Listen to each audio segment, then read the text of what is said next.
Early one morning, Gordon was being oiled up for his next train. "I'm pulling the express today, little Henry and little James," he boasted. "You watch me as I thunder down the line with the express."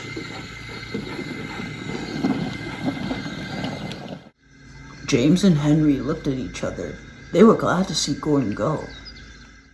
At the big station, there were lots of passengers on the platform. Gordon arrived feeling very proud of himself.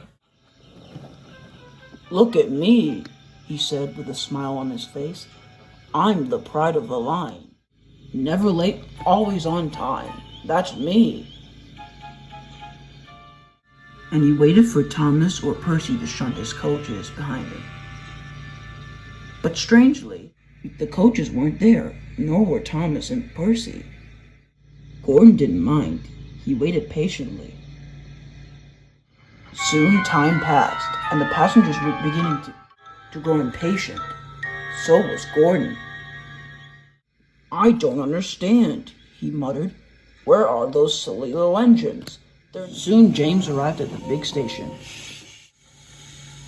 "Thomas or Percy won't fetch my coaches," Gordon said. "They've been late all day. Please fetch my coaches for me, little James." "I can't," said James smugly.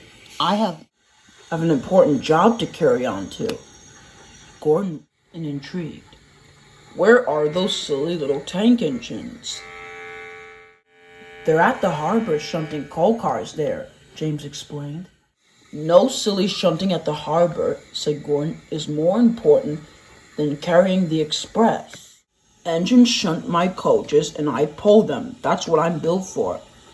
James was very cross indeed. "Why don't you fetch your own coaches?" he retorted, and he puffed away.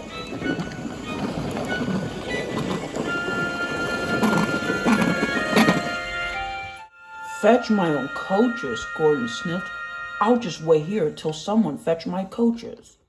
Meanwhile, along the line, Oliver chuffed happily along the line, carrying freight cars full of materials for the harbor.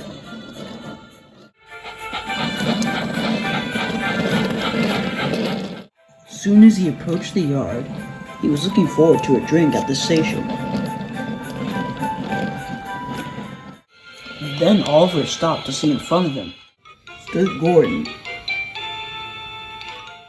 "Oh my, Gordon," he cried. "What are you doing on my line?"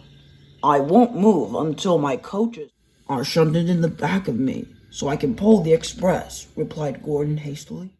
"Rubbish," huffed Oliver. "You can fetch your own coaches." That made Gordon crosser still. Soon the two began to argue about who was to move and who was to shunt their coaches, until, "What is this all about?" said a voice. Gordon and Oliver looked to see Sir Topham's hat. "This arguing is causing delay. I cannot have this on my railway." "Gordon won't move, sir," Oliver explained. "And no one will shunt my coaches," Gordon added. "That's because your coaches are on the other platform," Sir Topham Hatt said. Gordon looked to his right to see some coaches standing at the other platform. "Thomas had shunted them on the other platform. Your passengers are waiting there." "Those passengers belong to Oliver, who is coming after his run." Gordon was ashamed. "I must have forgotten," he whispered to himself. "So have I," said his driver. "We must." Soon the engines couldn't help but laugh. Even Sir Topham Hatt.